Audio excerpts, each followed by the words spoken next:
अस्सलाम वालेकुम स्टूडेंट्स, कैसे हैं आप सब? ठीक है, खैरियत से हैं। मैं मोहम्मद सलमान ताज आज फिर से ताज इंस्टीट्यूट के इस यूट्यूब लेक्चर के प्लेटफॉर्म के थ्रू मैं आज फिर से आप लोगों के सामने एक नया लेक्चर लेकर आया हूं। आज का हमारा लेक्चर है lecture number 3, home menu commands के हवाले से है। यकीनन आप लोगों ने हमारा जो यूट्यूब के जो लेक्चर सीरीज़ है वो आप लोगों ने एक्सेस कर लिया होगा, जो कि माइक्रोसॉफ्ट एक्सेल के ऊपर अभी हमने रिसेंटली स्टार्ट कर दी हुई है। और ये प्लेलिस्ट हमारे जो है यूट्यूब लेक्चर जो प्लेटफॉर्म है, हमारा चैनल है, उसके ऊपर ये आपको मिल जाएगा। लेक्चर नंबर 1 माइक्रोसॉफ्ट एक्सेल का पूरा इंट्रोडक्शन मैंने इसमें कवर किया है। लेक्चर नंबर 2 जिसमें होम मेन्यू, फर्स्ट मेन्यू से हमने स्टार्ट ले लिया है। उसमें क्या क्या है, होम मेन्यू कमांड्स में बहुत सारी चीज़ें मैं पढ़ा चुका हूँ और आज होम मेन्यू कमांड्स का 3rd लेक्चर है। होम मेन्यू कमांड में आज हम कुछ चीज़ें पढ़ेंगे, फिर इस तरह होम मेन्यू कमांड्स में जो और चीज़ें रह जाएंगी और ब्लॉक्स रह जाएंगे वो अगले लेक्चर्स में हम कवर करने की कोशिश करेंगे।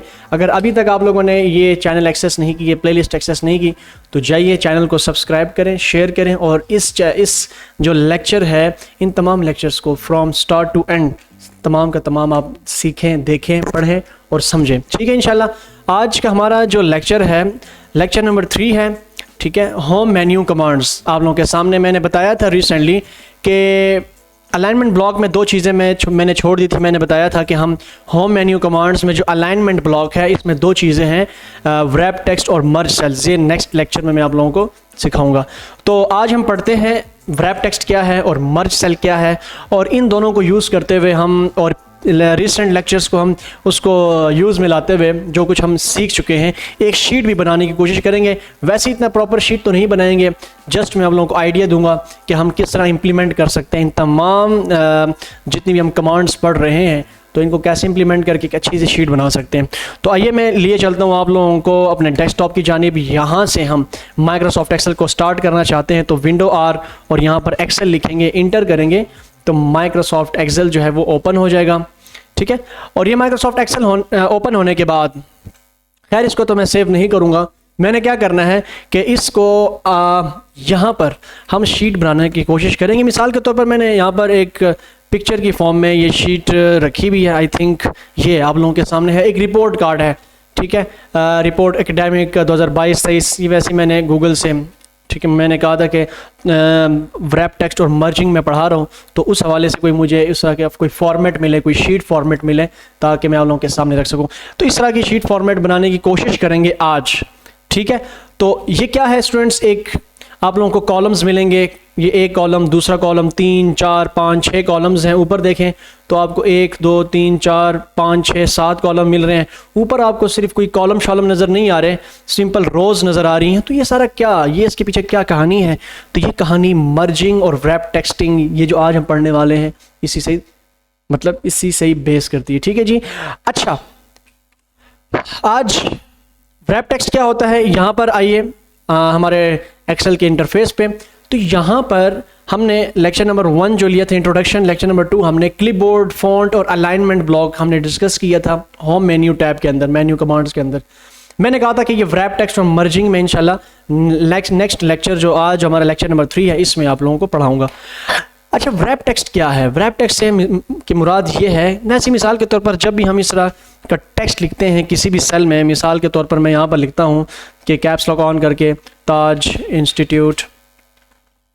Institute of information technology. ठीक है, यहाँ पर टेक्नोलॉजी, ठीक हो गया। तो ये मैंने लिखा।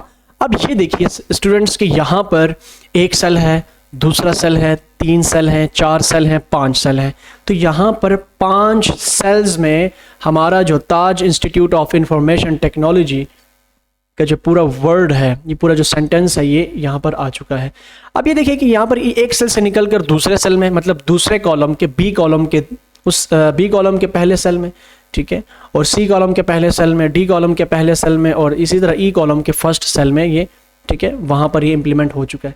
तो अब मैं चाहता हूँ कि हम ना यहाँ पर, वैसे मिसाल के तौर पर हम लिखना चाहते हैं, मिसाल कि मैं चाहता हूँ कि मेरा कर्सर आ जाए यहाँ पर, कहीं भी ना मेरा कर्सर आ जाए, मिसाल के तौर पर यहाँ पर आ जाए, यहाँ पर कर्सर आ जाए। तो जब मैं यहाँ पर लिखने की कोशिश करूँगा तो मिसाल मैंने लिखा SALMAN सलमान ताज, तो वो देखें वो गायब ही हो गया है। देखें स्टूडेंट्स कि मैंने यहाँ पर इस सी ब्लॉक में, सी सेल में मैंने अपना नाम लिखा सलमान ताज, तो आगे जो यहाँ पर जैसे कि ये जो सारी लिखाई थी, ये वाली लिखाई ये कहाँ चली गई जब मैंने सलमान लिखा? तो ये भी एक बहुत बड़ा सवाल है। ये कैसे इसको हम क्या कहते हैं ठीक करेंगे, इसको समझेंगे वगैरह वगैरह। तो अगर हम पिछले ए और बी ब्लॉक पे या सेल पे हम क्लिक करें, यहाँ पर ए सेल और बी सेल पे क्लिक करें, तो आपको ऊपर फार्मूला बार में पूरा नाम दिखेगा, ताज इंस्टीट्यूट ऑफ इंफॉर्मेशन टेक्नोलॉजी, या यहाँ पर सर्च करें और यहाँ पर आपको नज़र नहीं आएगा क्योंकि ये इसी का पूरा हिस्सा है, ठीक है। मगर नज़र नहीं आ रहा पूरा नाम, ताज इंस्टीट्यूट ऑफ इंफॉर्मेशन टेक्नोलॉजी का पूरा नाम दिख ही नहीं रहा। तो ये कैसे ठीक होगा? इसको हम व्रैप टेक्सटिंग से ठीक कर सकेंगे। व्रैप टेक्सटिंग क्या है? व्रैप टेक्सटिंग ये है कि अगर आप चाहते हैं कि हमारा जो टेक्स्ट है, मिसाल के तौर पर मैं अगर पीछे आ जाऊँ, ऐसे अंडू कर दूँ, मिसाल के तौर पर कि हमारा ये जो टेक्स्ट है, ये जो टेक्स्ट है, ये जो टेक्स्ट है और ये जो टेक्स्ट है और ये जो टेक्स्ट है, कितने कॉलम्स में हमारा जो पूरा सेंटेंस है ताज इंस्टीट्यूट का, ये कितने सेल्स में आ चुका है? यहाँ पर अभी फ़िलहाल 5 सेल्स, एक सेल, दूसरा सेल, तीसरा सेल, फोर्थ, चौथा सेल और 5वां सेल। मैं चाहता हूँ कि ये तमाम लिखाई जितनी भी है जो कि अलग अलग सेल्स में, ठीक है, वहाँ पर इम्प्लीमेंट हो चुकी है, जा चुकी है, ठीक है, तो मैं क्या करूँगा, मैं चाहता हूँ कि ये तमाम जो सेल्स में गई हुई लिखाई जो है उसको एक ही सेल में लाने के लिए, ठीक है, मतलब 5 सेल्स में, ठीक है, 5 सेल्स में मौजूद लिखाई को एक ही सेल में लाने के लिए हम क्या करते हैं, जस्ट सिंपल सेलेक्ट करेंगे अपने इस लिखाई को और यहाँ से हम क्या कर देंगे, व्रैप टेक्स्ट पे क्लिक कर देंगे। तो इससे क्या होगा कि हमारी जो लिखाई जो अगले सेल्स में जा चुकी होती है, मिसाल बी सेल्स में चली गई थी, सी सेल में चली गई थी, डी सेल में और ई सेल में, मतलब ऐसी लिखाई जो नेक्स्ट कॉलम के नेक्स्ट सेल में, नेक्स्ट कॉलम के सेल्स में जो जा चुकी होती है लिखाई, उसको एक ही सेल में लाने के लिए जहाँ से वो लिखाई स्टार्ट हुई थी, तो ये इम्प्लीमेंट करने के लिए हम क्या करते हैं, व्रैप टेक्स्ट करते हैं। तो देखिए यहाँ पर ये लिखाई यहाँ पर आ चुकी है, ठीक है, ताज इंस्टीट्यूट पूरे का पूरा वर्ड आपको यहाँ पर नज़र आ रहा होगा। अच्छा, ये तो खैर हो गई बात। अब एक और चीज़ मैं आप लोगों को बताना चाहता हूँ कि कुछ स्टूडेंट्स कहते हैं कि सर हम जब यहाँ पर लिखते हैं, मिसाल मैंने यहाँ पर लिखा सलमान, ठीक है, सलमान लिखा और इंटर कर दिया, तो यहाँ पर जब मैं दोबारा लिखने की कोशिश करूँगा, मिसाल मेरा पूरा नाम है सलमान ताज, तो जब सलमान ताज लिखने की कोशिश करूँगा, मिसाल TAJ ताज, तो सलमान गायब हो गया। मतलब मैं चाहता था कि सलमान से आगे एक कैरेक्टर का स्पेस देकर मैंने ताज लिखना था, तो अब वहाँ पर कर्सर कैसे लाया जाए? तो कर्सर स्टूडेंट्स, अगर मैं इस सेल में दोबारा कर्सर लाना चाहता हूँ ताकि मैं स्पेस देकर ताज लिख सकूँ, तो या तो आप इस सेल पे क्लिक करके क्या करें, इस सेल पे क्लिक करके, यहाँ पर इस सेल पे क्लिक करके डबल क्लिक करें, लेफ्ट माउस से डबल क्लिक करें तो कर्सर आ जाएगा, फिर स्पेस देकर TAJ ताज लिख लें। अब ये देखें कि हमारी ये जो लिखाई है 2 सेल्स में जा चुकी है, तो इसको एक ही सेल में लाने के लिए हम क्या करेंगे, यहाँ से व्रैप टेक्स्ट करेंगे। तो अगले कॉलम्स के सेल्स में गई हुई लिखाई को एक सेल में लाने के लिए हम क्या कर देंगे, यहाँ से व्रैप टेक्स्ट कर देंगे। हम डबल क्लिक करके हम कर्सर ला सकते हैं किसी भी सेल में लिखाई के अंदर, या फिर F2 बटन यहाँ पर प्रेस करें तो F2 बटन से भी हम क्या ला सकते हैं जी, कर्सर ला सकते हैं।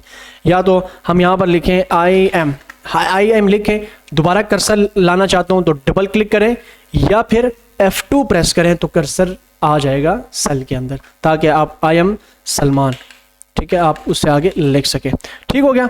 तो खैर ये तो बात हो गई किसकी, व्रैप टेक्सटिंग की। किसकी बात होगी जी, व्रैप टेक्सटिंग की। मैं अगर अंडू कर दूं, यहाँ से अंडू, वापस बैक जाऊं, तो ये हमारी यहाँ तक बात हो गई व्रैप टेक्सटिंग की। अब आगे आते हैं मर्ज सेल, मगर मर्ज सेल में ऐसे नहीं पढ़ाऊंगा। मर्ज सेल्स के लिए हम क्या करेंगे, सबसे पहले इस शीट को बनाने की कोशिश करेंगे। तो हमारे साथ जुड़े रहिए ताकि ये शीट भी बन जाए, हमारा व्रैप टेक्स्ट का भी इसके अंदर इम्प्लीमेंट हो जाए, हमारा मर्जिंग भी इसके अंदर इम्प्लीमेंट हो जाए, ताकि आसानी रहे आप लोगों के लिए। ताकि ये ना कहें कि हमें टूल्स तो जानते हैं मगर इस तरह की शीट कैसे बनेगी, ये शीट इम्प्लीमेंट कैसे करेंगे, ये हमें नहीं करना आता। तो इसलिए मैं ऐसे लेक्चर्स लेकर आ रहा हूँ ताकि आप लोगों को मैं कमांड्स भी सिखाऊं और उस कमांड्स के बेस पर हम कोई ना कोई शीट लाजमी बनाएं हर लेक्चर के अंदर। ठीक है, अगर लेक्चर के अंदर नहीं तो हर दूसरे तीसरे लेक्चर के अंदर इंशाल्लाह मैं कोशिश करूंगा कि अगर बन सकती हो तो मैं इंशाल्लाह लाजमी आप लोगों के लिए बना कर दूंगा। तो यहाँ पर पहले देखने की बात यह है कि कॉलम्स हैं कितने। तो ये एक कॉलम है, ये दूसरा कॉलम है, ये तीसरा कॉलम है पूरा, ये फोर्थ कॉलम है। इस तरह आप अगर देखें, ये फोर्थ कॉलम है, ये फिफ्थ कॉलम है, ये सिक्स्थ कॉलम है, ये सेवन्थ है, ये 8 है और ये 9th कॉलम है।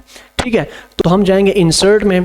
ठीक है, इंसर्ट में मैंने आप लोगों को MS वर्ड में भी बताया था, पिक्चर्स इंप्लीमेंट करेंगे। यहाँ पर जाएंगे, ठीक है, डाउनलोड्स में, और ये पिक्चर है, यहाँ से इसको मैंने इंप्लीमेंट कर दिया। ठीक है, ये शीट इधर आ गई, समझ आ गई। इसको थोड़ा सा मैं जूम कम कर देता हूँ, ये इसको हम इधर रख देते हैं। ठीक है, ताकि हमारे लिए आसानी रहे थोड़ी सी। तो मैं क्या करूँगा, इस कॉलम को बनाना है मैंने, तो इस कॉलम को बनाने के लिए मैं क्या करूँगा, इसकी रो मैंने इतनी रखी।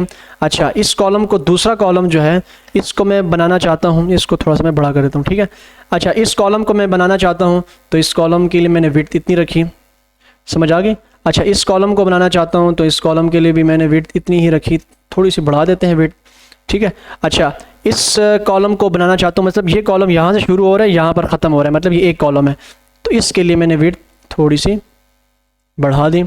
इसी तरह फिर मैं चाहता हूँ कि ये कॉलम बनाऊँ। ये कितने हो गए, 1 2 3 4। ठीक है, हमारे 1 2 3 और ये 4। फिर फिफ्थ कॉलम जो है हमारा, या टोटल मार्क्स का, ये हमारा ये बन गया, ये टोटल मार्क्स वाला। फिर ये नीचे मार्क्स ऑब्टेन्ड वाला जो है वो हमारा ये बन चुका है। ठीक है, और सब्जेक्ट ग्रेड जो है उसके लिए हम ये कॉलम बना लेते हैं। ठीक है, और इस तरह अटेंडेंस के लिए हम ये कॉलम बना लेते हैं, बस। ठीक है, इतने बहुत हैं। ठीक हो गया। अब इसके बाद हम क्या करेंगे, इसके बाद हम ये करने वाले हैं कि यहाँ से इस लिखाई को, मतलब मैंने क्या कर दिया, तकरीबन कितने कॉलम, 1 2 3 4 5 6 7 8 9 10। ठीक है, तो मैंने इन 10 कॉलम्स तक, हमारा ये कौन सा कॉलम हो गया, स्टूडेंट आईडी वाला, ये हमारा ये वाला कॉलम हो गया। ठीक है, ये जो हमारा हो गया स्टूडेंट नेम जिसमें लिखा हुआ है। अच्छा, ये वाला हमारा हो गया जी हेनरी। ठीक है, जो थोड़ा सा हाफ, और ये फिर उस हेनरी से आगे ऑब्टेन मार्क्स, फिर ये हमारा मार्क्स ऑब्टेन्ड वाला ये। ठीक है, फिर ये सब्जेक्ट ग्रेड, और ये रिमार्क्स वाला। तो मैं यहाँ से इस लिखाई को सेलेक्ट करके यहाँ तक, इनको मैंने अगर बॉर्डर्स देने, क्या देने हैं जी, बॉर्डर्स देने हैं, तो इसको मैं थोड़ा सा साइड पे कर देता हूँ। तो मैं इसको अगर बॉर्डर देना चाहता हूँ, ऐसे सेलेक्ट कर लूँगा और यहाँ से जाकर मैं इनको बॉर्डर्स दे दूँगा। ठीक है, अच्छा, बॉर्डर्स देने के बाद फिर क्या करेंगे हम, कि यहाँ पर आप देख रहे हैं कि कुछ यहाँ पर एडजस्टमेंट ये हुई है कि देखें कि यहाँ पर सर हमें तो एक सवाल बनता है कि ये एक सेल दिख रहा है, दूसरा सेल, तीसरा सेल, फोर्थ, फिफ्थ, 6, 7, 8 सेल, ये 8 सेल्स दिख रहे हैं, मगर यहाँ पर तो हमें पूरी एक रो ही दिख रही है। ठीक है, ऐसा तो कुछ नहीं यहाँ पर। तो यहाँ पर नीचे देखें, 1 2 3 4 5 6। तो यहाँ पर देखने की बात यह है कि यहाँ पर अलग नहीं, कहीं कहीं पर आपको एक सेल दिख रहा है, कहीं पर 2 सेल दिख रहे हैं, कहीं पर पूरा एक सेल दिख रहा है, कभी कहीं पर पूरी एक रो दिख रही है। तो ये क्या माजरा है, इसको कहते हैं हम मर्जिंग कहते हैं। क्या कहते हैं, मर्जिंग। मतलब मैं चाहता हूँ कि यहाँ पर, सॉरी मैंने इसको छोड़ दिया, इसको मैं भी सेल दे देता हूँ। अब मैं चाहता हूँ कि 1 2 3 4 5 6 7 8, इन 8 सेल्स को एक सेल बनाने के लिए हम क्या करेंगे, एक सेल बनाएंगे। तो हम जाएंगे यहाँ पर, कहाँ पर, मर्ज एंड सेंटर ऑप्शन में। ये अलाइनमेंट ब्लॉक के अंदर ही आपको मिल जाएगा। ठीक है, तो व्रैप टेक्स्ट हम पढ़ चुके हैं। अब मैं चाहता हूँ कि अगर कि इन तमाम सेल्स को 1 2 3 4 5 6 7 8, इन 8 सेल्स को एक सेल बनाऊं, तो फिर मैं आऊँगा यहाँ पर मर्ज एंड सेंटर में, और मर्ज एंड सेंटर में आकर मैं यहाँ पर मर्ज सेल पर क्लिक कर दूंगा। तो जैसे ही मैं इसके ऊपर क्लिक करूँगा, तो ये देखिएगा स्टूडेंट्स कि हमारी एक रो बन चुकी है, एक सेल बन चुका है, बहुत सारे सेल से मिलकर 8 सेल्स एक सेल बना चुके हैं। किसके थ्रू, मर्ज के थ्रू, मर्ज सेल्स के थ्रू। अब यहाँ पर एक और सवाल भी है कि ये मर्ज एंड सेंटर क्या है, वो भी मैं आपको बता देता हूँ। अगर मिसाल के तौर पर मैंने यहाँ पर लिखा हुआ है ताज इंस्टीट्यूट, लिखा हुआ है कहीं ना, ताज इंस्टीट्यूट मैंने लिख दिया। अब मैं चाहता हूँ कि ये एक सेल भी बन जाए और ये लिखाई हमारी दरमियान में आ जाए। तो उसके लिए फिर मैं यहाँ आऊँगा, मर्ज एंड सेंटर पर जैसे मैं क्लिक करूँगा, तो जैसे मैं मर्ज एंड सेंटर पे मैं क्लिक करूँगा, तो ये देखिएगा स्टूडेंट्स कि 1 2 3 4 5 6 7 8 सेल एक सेल बन चुके हैं, और हमारी जो लिखाई थी वो सेल के बिल्कुल दरमियान में आ गई। जो मर्ज सेल है उसके बिल्कुल दरमियान सेंटर में आ चुका है। तो इसको हम कहते हैं कि मर्ज एंड सेंटर। अब मर्ज सेल का भी वही काम है और मर्ज एंड सेंटर का भी वही काम है, बस फ़र्क इसमें यह है कि उसमें जो लिखाई होगी मर्ज एंड सेंटर में, वो सेंटर में आ जाएगी और मर्ज भी कर देगी। और मर्ज सेल क्या करता है, सिर्फ मर्जिंग कर देता है सेल्स की। अब मैं चाहता हूँ कि वापस अनमर्ज कर दूँ, इनको वापस अनमर्ज कर दूँ, जितने सेल्स थे वापस ले आऊँ। तो उसके लिए हम क्या करेंगे, यहाँ पर अनमर्ज सेल्स पर क्लिक करेंगे। तो 1 2 3 4 5 6 7 8 सेल वापस बन चुके हैं। समझ आ गई यहाँ तक स्टूडेंट बात की?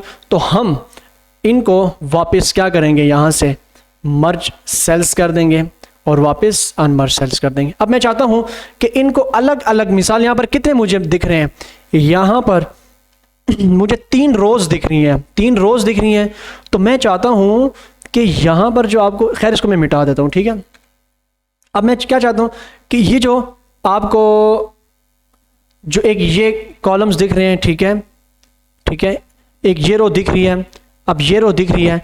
अब इनको मैंने अलग अलग, अगर जिस तरह यहाँ पर रिपोर्ट कार्ड है, एकेडमिक ईयर है, टर्म 1 है, अगर इसको मैं अलग अलग मर्ज करूँ, ऐसे जाऊँ यहाँ पर मर्ज अक्रॉस मर्ज सेल्स, फिर इनको अलग में मर्ज करूँगा, ऐसे जाकर यहाँ से मैंने मर्ज सेल्स कर दिया, तो बड़ा लंबा काम हो जाएगा ना ये। अगर ये 100 रोज़ हैं, अगर आपने 100 रोज़ को अलग अलग इस तरह रोज़ में मर्ज करना चाह रहे हैं तो ये फिर बड़ा लंबा काम हो जाएगा। तो हम क्या करेंगे, इसको जस्ट सिंपली, मैं चाहता हूँ कि इनको अलग अलग मर्ज करूँ, इसको यहाँ से लेकर यहाँ तक मर्ज करूँ, इसको यहाँ से लेकर यहाँ तक मर्ज करूँ, इसको यहाँ से लेकर यहाँ तक मर्ज करूँ। तो फिर मैं क्या करूँगा, इन तीनों रोज़ को सेलेक्ट करूँगा और यहाँ पर मर्ज एंड सेंटर नहीं, मर्ज सेल्स नहीं, अनमर्ज नहीं, बल्कि मर्ज अक्रॉस कर दूंगा। तो जैसे मैं मर्ज अक्रॉस करूँगा तो जिस तरह यहाँ पर आपको अलग अलग रोज़ 3 मिल रही हैं, तो वैसे ही मुझे यहाँ पर 1 2 3 रोज़ मुझे मिल जाएंगी। ठीक है, तो ये हमारा काम तो हो गया। ठीक है जी, जितना सिंपल है, बस फोकस रखें काम पे। अब यहाँ पर आइए, थोड़ा सा यहाँ पर इसको मैं रख देता हूँ। अब मैं चाहता हूँ कि इसको थोड़ा सा मैं बढ़ा देता हूँ यहाँ से, ताकि सही से नज़र आए। ठीक है, अब मैं चाहता हूँ कि ये जो दूसरा सेल है, ये तो हमारे यहाँ पर मेरे ख्याल से बन चुका है। यहाँ पर हमारा ये हम साथ साथ लिख भी देते हैं, ठीक है, ताकि आसानी रहे। यहाँ पर मैं लिख देता हूँ, इसको कैप्स लॉक ऑफ करता हूँ, रिपोर्ट कार्ड। ठीक है, नीचे हम लिख देते हैं एकेडमिक ईयर, और यहाँ पर शिफ्ट सेमीकोलन डाल लेंगे और 2022 to 2013। ठीक है, अब मैं चाहता हूँ कि इस लिखाई को सेंटर में लेकर आऊँ, तो मैं यहाँ से सेंटर में ले आऊँगा। यहाँ से मैंने सेंटर में कर दिया, मिड एंड सेंटर। अच्छा, इस लिखाई का मैंने साइज़ यहाँ से क्या कर दिया, 12 कर दिया। ठीक है, और बाकी जो है, अगर आप चाहते हैं रिपोर्ट कार्ड को बोल्ड करूँ तो यहाँ से मैं बोल्ड कर दूँगा। ठीक है, अब इसके बाद क्या है, नीचे लिखा हुआ टर्म 1, तो मैंने यहाँ पर लिखा, मैंने यहाँ पर क्या लिखा, टर्म, नीचे डैश, और ये कैपिटल आई मैंने डाल दिया। अब इसको भी सेंटर में लेकर आना है। इसका साइज़ हमने यहाँ से 12 कर दिया और यहाँ से हमने इसको सेंटर में कर दिया। ठीक है, तो देखें, अलग अलग रोज़ में मर्ज करने के लिए हमने मर्ज अक्रॉस किया, हमने मर्ज एंड सेंटर को भी देख लिया, मर्ज सेल्स को भी देख लिया, अनमर्ज सेल्स को भी देख लिया, और व्रैप टेक्स्ट भी हमने देख लिया कि क्या होता है। अब हम चाहते हैं कि स्टूडेंट आईडी ये लिख लूँ, तो यहाँ पर मैं लिखूँगा स्टूडेंट आईडी। ठीक है, तो स्टूडेंट आईडी मैंने लिखा और साथ में कॉलम्स डालने वगैरह वगैरह, तो ये आप कर सकते हैं। थोड़ा सा इसका साइज़ मैं यहाँ से बढ़ा दूंगा। ठीक है, ये तो स्टूडेंट आईडी मैंने लिख दिया, थोड़ा सा और हम इसको रखेंगे यहाँ पर। अच्छा, स्टूडेंट आईडी के बाद फिर मैं यहाँ पर कोई आईडी वगैरह लिख देता हूँ, मिसाल जिस तरह वहाँ पर लिखा हुआ है तो मैंने आईडी लिख दी। ठीक है, खैर आगे जाएंगे। यहाँ पर स्टूडेंट नेम का आपको सेल नज़र आ रहा है, स्टूडेंट नेम का सेल नज़र आ रहा है। आप स्टूडेंट नेम के सेल को भी आपने थोड़ा सा उसके कॉलम की विड्थ बढ़ा दी। ठीक हो गया। फिर यहाँ पर आपको हेनरी क्या दिख रहा है, हेनरी। तो हम हेनरी के लिए नीचे देखें, पूरा ये 2 कॉलम्स, एक कॉलम ये है, दूसरा कॉलम ये है, उन दोनों को मर्ज कर रखा हुआ है। तो उस सेल को, ये एक कॉलम है, ये दूसरा कॉलम है, तो इस हेनरी वाले कॉलम को मैंने यहाँ पर क्या कर दिया, यहाँ पर जाऊँगा और मर्ज एंड सेंटर पे क्लिक कर दूंगा, ताकि हेनरी में यहाँ पर लिखूँ हेनरी, तो बिल्कुल मर्ज भी हो और सेंटर में भी वो लिखाई मुझे नज़र आए। फिर इसी तरह आगे क्लास एंड डिवीज़न है, तो मैंने यहाँ पर लिख दिया क्लास, और शिफ्ट 7 से ये एंड और डिव मैंने डाल दिया। इसको शिफ्ट डी प्रेस करें तो कैपिटल लिखा जाएगा, और ये मैंने लिख दिया शिफ्ट सेमी कॉलन्स। ठीक है, कॉलन्स डाल दिया। फिर उसके बाद है ये आप कैपिटल आई वगैरह डाल दें। मैंने यहाँ पर क्लास 9th वगैरह लिख दिया, 9th A लिख दिया। फिर उसके बाद यहाँ पर आपको नज़र आ रहा है अटेंडेंस। ठीक है, और मैंने यहाँ पर फिर लिख दिया अटेंडेंस। ठीक होगी जी स्टूडेंट। अच्छा, ये लिखने के बाद फिर मैं इसको क्या कर दूंगा, इसमें जो मेन है स्टूडेंट आईडी है, इसको मैंने बोल्ड कर दिया। इस तरह स्टूडेंट नेम है, इसको मैंने बोल्ड कर दिया। इसी तरह क्लास एंड डिवीज़न है, उसको मैंने बोल्ड कर दिया। ठीक है, और अटेंडेंस जो है वो मैंने उसको बोल्ड किया। खैर उसको हम बोल्ड नहीं करते। ठीक हो गया। अब ये तो काम हमारा हो गया। अब इस लिखाई का साइज़ हम यहाँ पर भी हम क्या रख देंगे, 12 रख देंगे। अगर थोड़ी सी हाइट बढ़ती है तो हमें थोड़ा सा इस कॉलम की विड्थ को एडजस्ट करना होगा। ठीक है, इसको यहाँ पर कर दिया, इसको थोड़ा सा ऐसे कर देंगे, और बाकी ठीक है, ठीक है। अब ये भी हो गया। अब उसके बाद यहाँ पर आपको नज़र आ रहा होगा कुछ खाली स्पेस नज़र आ रही होगी, खैर उसको तो हम बाद में पढ़ेंगे। हम यहाँ पर क्या करते हैं, खाली जो स्पेस दिख रही है इसको हम ऐसे हम शो करा सकते हैं कि इस 5 जो रो है उसकी हमने हाइट बढ़ा दी और उसको हमने ऐसे क्या कर दिया, मर्ज कर दिया। क्या कर दिया, उसको फुल मर्ज सेल्स कर दिया। तो ये खाली स्पेस आपको ये वाली नज़र आ रही है, ठीक है। और यहाँ से आपको ये जो स्टूडेंट आईडी वाला जो कॉलम है ये पूरे का पूरा ये आप इसको ऐसे मर्ज कर दें। इसको क्या कर दें, मर्ज, ऐसे नीचे की मतलब नीचे तक आप इसको क्या कर दें, मर्ज कर दें, ठीक है। और ये भी आपको नज़र आ चुका होगा। अच्छा खैर अभी इस लाइन को हम देखते हैं। इस लाइन का ये है ना कि इस लाइन के बॉर्डर हटाने हैं ये वाले, तो हम एक तरीके से हटा सकते हैं। यहाँ पर जाऊँगा और यहाँ से हम नो बॉर्डर कर देंगे, तो देखिए ये क्या हो जाएगा, नो बॉर्डर। उसी सेल पे क्लिक करके हमने क्या कर दिया, यहाँ से नो बॉर्डर, ठीक है। और अब मसला ये है कि इसके ये लेफ़्ट साइड वाले बॉर्डर हट चुके हैं, तो मैं क्या करूँगा, यहाँ पर जाऊँगा और इसके मैंने लेफ़्ट बॉर्डर यहाँ से अप्लाई कर दिया। तो देखें ये लेफ़्ट बॉर्डर अप्लाई हो चुका है। तो समझ रहे हैं मेरी बात। अच्छा इसी तरह फिर यहाँ पर मज़ीद आगे आते हैं। यहाँ पर अभी आगे क्या है कि ये आपको एक ये कॉलम दिख रहा होगा और एक ये कॉलम दिख रहा होगा। तो असल में ये जो कॉलम है ये ऊपर देखें ना, ये पूरी एक कॉलम है, 1 2 3 वाला कॉलम ये है। अगर मिसाल के तौर पर यहाँ पर मैं लिखूँ 1, नीचे लिखूँ 2, नीचे लिखूँ 3, ठीक है, या 1 2 दोनों को सेलेक्ट करके नीचे की तरफ ड्रैग कर दूँ। मिसाल के तौर पर मैंने 6 तक ड्रैग कर दिया है, ठीक है। इसको सेंटर में लेकर आना है तो इसको सेंटर में ले आएंगे। बल्कि खैर इन तमाम लिखाई को हम ना 12 साइज़ दे देते हैं, ठीक है। इस रो को भी हम सेलेक्ट करके यहाँ पर हम क्या देते थे, 12 साइज़ दे देते हैं, ठीक है। अब मैंने क्या करना है, इसको मैंने बोल्ड कर दिया, या बोल्ड करें ना करें, खैर अब ये सब्जेक्ट लिखना है, ठीक है। अब ये देखें ना, स्टूडेंट नेम और इंग्लिश ये सारे का सारा हेनरी तक, ठीक है। ये पूरे का पूरा ये सब्जेक्ट आपका हेनरी, ये देखें ना हेनरी के यहाँ तक हाफ तक ही पूरा एक मर्ज हुआ है। तो हम इन तीनों सेल्स को, एक सेल, दूसरा सेल, तीसरा सेल, इनको हम यहाँ से मर्ज सेल्स कर देंगे, ठीक है। तो उसमें मैं यहाँ पर लिख दूंगा सब्जेक्ट, ठीक हो गया। सब्जेक्ट लिखने के बाद उसको हमने बोल्ड कर दिया और उसको यहाँ से मिड सेंटर ले, ठीक है। अब उसके बाद क्या करना, नीचे हमने लिखना है इंग्लिश, मैथमेटिक्स, फिजिक्स वगैरह। तो वो अलग अलग आपको ना ऐसे दिख रहे हैं, पूरी मतलब 2 सेल्स का एक सेल बना हुआ है।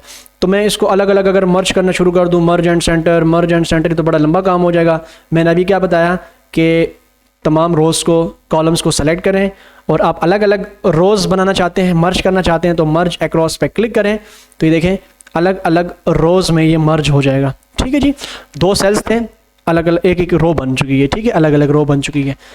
तो उसके अंदर हम लिखेंगे, यहाँ पर हम क्या लिख सकते हैं, इंग्लिश, नीचे हम इंटर करें मैथमेटिक्स, ठीक है, और उससे नीचे हमने लिख दिया फिज़िक्स, और उससे नीचे हम लिख सकते हैं, हम लिखेंगे केमिस्ट्री, ठीक है, उससे नीचे हम लिखेंगे बायोलॉजी, और उससे नीचे चले मैं लिख देता हूँ कंप्यूटर साइंसेस, ठीक है, कंप्यूटर साइंस। अब मैं चाहता हूँ इसके अंदर कर्सर लेकर आऊँ तो F2 बटन प्रेस करूँगा तो कर्सर आ जाएगा, मैंने S को मिटा दिया। अब उसके बाद आपको आगे लिखना है टोटल मार्क्स। तो यहाँ पर मैं लिखूँगा टोटल मार्क्स, ठीक है। और टोटल मार्क्स लिखने के बाद इस सेल को थोड़ा सा कॉलम की विड्थ में बढ़ा दूंगा। इसको मैंने यहाँ से क्या कर दिया, बोल्ड कर दिया, और यहाँ से इसको मैंने सेंटर कर दिया, ठीक है। अब आगे लिखना है मैंने मार्क्स ऑब्टेन। तो मैं इसी को ही Ctrl+C से कॉपी और यहाँ पर मैं V से पेस्ट कर दूंगा, बस उसके अंदर चेंजिंग कर दूंगा। क्या कर दूंगा, चेंजिंग। मिसाल मैंने यहाँ पर क्या कर दिया, मार्क्स ऑब्टेन कर दिया, OBT लिख दिया, जस्ट सिंपल। यहाँ पर मैं सब्जेक्ट डॉट ग्रेड लिख दिया, ठीक है। और इसके बाद मैंने यहाँ पर लिख दिया रिमार्क्स। समझ आ गई, मतलब मैंने रिमार्क्स अटेंडेंस के ऊपर आपको रिमार्क्स दिख रहे हैं, देखें जस्ट सिंपल। वही उसी तरह मैं आप लोगों की शीट बनाकर दिखा रहा हूँ। यहाँ पर इनको हम यहाँ से सब को सेंटर में कर देंगे। अच्छा थोड़ा सा मैंने इनकी विड्थ आप बढ़ाना चाहते हैं तो इन दोनों E और F दोनों को सेलेक्ट करें और ऊपर से दोनों को खींचें, तो दोनों का साइज़ सेम टाइम में एट द सेम टाइम ये दोनों एक साथ में इनकी विड्थ, ठीक है ना, कॉलम की विड्थ बढ़ेगी कम होगी, आप कर सकते हैं। अच्छा उसके बाद हम क्या करेंगे, इसको सेंटर में लाएं। तो सेंटर में लाने के लिए हम इसको सेंटर में ले आएंगे, ठीक है। और अभी लिखना है मैंने इसके अंदर 100, मैंने 100 लिख दिया। आप चाहते हैं कि 100 नीचे की तरफ, ठीक है, कंप्लीट ड्रैग हो जाए, ड्रैगिंग कहते हैं इसको, ठीक है। तो हम क्या करेंगे, इसको हम सेलेक्ट करेंगे और नीचे की तरफ इसको हम ड्रैग कर देंगे, ठीक हो गया। अब इसको मैं थोड़ा सा इधर ले आता हूँ, इधर ले आऊँगा और लाने के बाद मैंने यहाँ पर क्या करना है, इसके अंदर अगर ऑब्टेन मार्क्स हम इंटर कर दें 92, 63, 41, 45, 21, 74 वगैरह वगैरह, ये हम ले आए। सब्जेक्ट ग्रेड हम मिसाल में मैंने खुद से लिख लेता हूँ, वैसे ये फार्मूले लगे होते हैं, तो ए ग्रेड दे दिया, बी ग्रेड दे दिया, सी ग्रेड दे दिया, अच्छा दोबारा ए, ठीक है, ये मैं वैसे ही दे रहा हूँ, ठीक है जी। 25 का ए ग्रेड नहीं आ सकता, तो खैर मैंने एक जस्ट टेम्पलेट बनाने के लिए तो मैं इसको दे दूँगा जी गुड, ठीक है, इसको हम कहते हैं वेरी गुड, ठीक हो गया, और इसको हम कह देते हैं आउटस्टैंडिंग, हमने सी को आउटस्टैंडिंग कर दिया, ठीक है। ये मैं जस्ट ऐसे सिंपल में आइडिया दिखा दे रहा हूँ आप लोगों को। तीनों को, इन तीनों को आप सेलेक्ट करें, नीचे इनको ड्रैग कर दें तो नीचे की तरफ ड्रैग हो जाएगा। अच्छा ये तो हमारा हो गया। अब इसको हमने ना क्या करना है कि जिस तरह यहाँ पर आपको दिख रहा है कि ये सेंटर में है ना, देखें सेंटर में है, इसी तरह मैं चाहता हूँ कि इनको भी सेंटर में करूँ, तो इन तीनों को सेलेक्ट करूँगा, सब चारों सेल्स को, कॉलम्स को, और यहाँ से सेंटर, और यहाँ से हम क्या कर देंगे, इसको मिड कर देंगे। अच्छा इसका साइज़ भी हमने सबका 12 ही रखा हुआ है, ठीक है। उसके बाद आप टोटल देखें, टोटल का ना एक कॉलम और दूसरा कॉलम, तो उसके नीचे जो एक कॉलम जो नज़र आ रहे थे वो एक सेल आपको नज़र आ रहा है, तो मैं क्या करूँगा कि 1, 2, 3, ये 3 जो आपको कॉलम्स के जो सेल नज़र आ रहे हैं, इनको एक सेल बनाना है, तो हम क्या कर देंगे, उसको मर्ज एंड सेंटर कर देंगे, तो उसके अंदर लिखा होगा टोटल, ठीक है। तो यहाँ पर हम फिर क्या लिख देंगे, यहाँ पर टोटल, टोटल, ठीक है, और उससे हमने क्या कर दिया, बोल्ड कर दिया, क्या कर दिया, बोल्ड।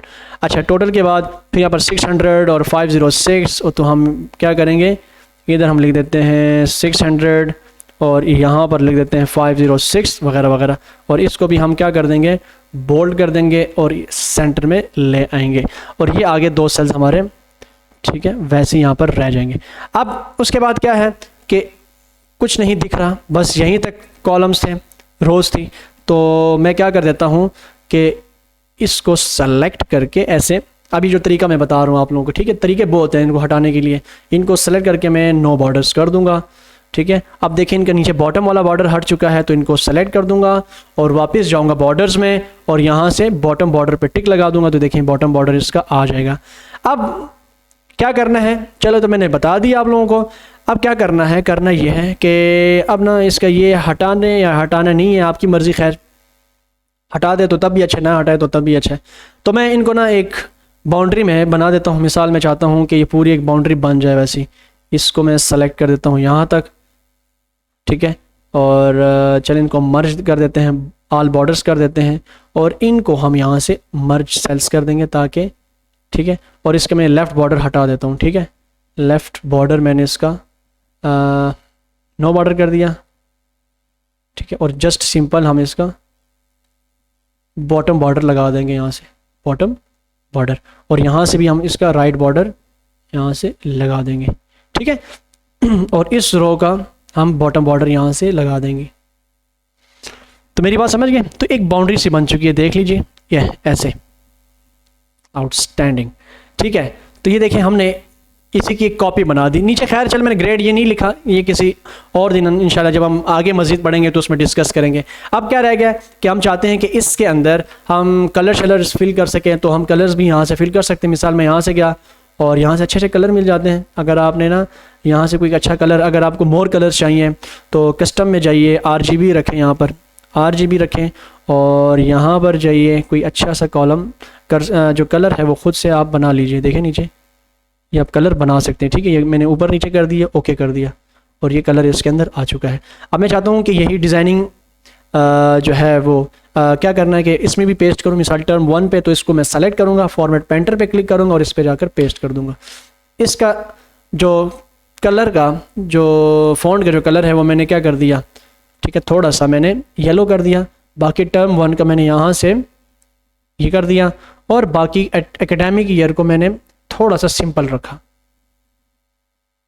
ऐसे, ठीक है, और बाकी जस्ट सिंपल है। आप किसी तरतीब से जाइए, इनको भी आप इसी तरह का कलर दे दें, ठीक है, या फिर इनको आप किसी और कलर्स में आप इसको यूज़ कर सकते हैं। मिसाल मैंने ये कलर यूज़ किया, यहाँ से मैंने इनको क्या कर दिया, कोई अच्छा सा ग्रे टाइप का, खैर इनको ब्लैक ही रहने दें। आप समझ आ गए, इनको आपने यहाँ से बोल्ड कर दिया, नंबर 1 नंबर, या आप सब्जेक्ट्स को आप बोल्ड कर सकते हैं इनको, ठीक है। और बाकी यहाँ पर सारा वही है, मैंने आपको बता चुका हूँ कि इनको ग्रे करना है या एरिया को ग्रे करना चाहते हैं या इस एरिया को आप थोड़ा सा ग्रेश कलर देना चाहते हैं तो यहाँ से जाइए और यहाँ से इनको आप थोड़ा सा ग्रे कलर दे दें। ठीक है स्टूडेंट्स, तो ये हमारा यहाँ से लेकर यहाँ तक पूरे का पूरा हमारा Alt V U में जाकर अगर मैं देखूं तो ये एक हमारा क्या बन चुका है, पूरा एक पूरी शीट बन चुकी है, रिपोर्ट कार्ड की शीट है। और ये हमने कैसे बनाई, हमने ना पिछले जो लेक्चर में पढ़ा है कि मर्ज क्या होता है, सेंटर क्या होता है, wrap टेक्स्ट क्या होता है, ठीक है, इंडेंटेशन, अलाइनमेंट और इन तमाम टूल्स का, ठीक है, जो लेक्चर नंबर 1, 2 एंड 3 में हम पढ़ चुके हैं, उसकी मदद से हमने किसी एक टेम्पलेट को सामने रखकर उस टेम्पलेट का हमने क्या बना दी, उसकी डुप्लीकेट कॉपी सामने बनाकर रख दी। बस फ़र्क ये है कि यहाँ पर ये इमेज की फॉर्म में है और यहाँ पर ये डायनामिक एक शीट आपको दिख रही है जहाँ पर आप एडिट भी कर सकते हैं। आज का हमारा जो लेक्चर था, लेक्चर नंबर जो 3, होम मेन्यू कमांड्स के अलाइनमेंट ब्लॉक के अंदर wrap टेक्स्ट और मर्ज सेल्स, ये हम पढ़ चुके हैं। इंशाल्लाह लेक्चर नंबर 4 के साथ बहुत जल्द हाजिर होंगे और लेक्चर नंबर 4 आगे हम नंबर फॉर्मेट पर हम बनाएंगे इंशाल्लाह। तो उस नंबर फॉर्मेट लेक्चर नंबर 4 के साथ बहुत जल्द हाजिर होने वाला हूँ। हमारे साथ जुड़े रहिए, लाइक करें, शेयर करें और इंशाल्लाह ज़िंदगी रहें। फिर इंशाल्लाह मुलाकात होगी। वस्सलाम।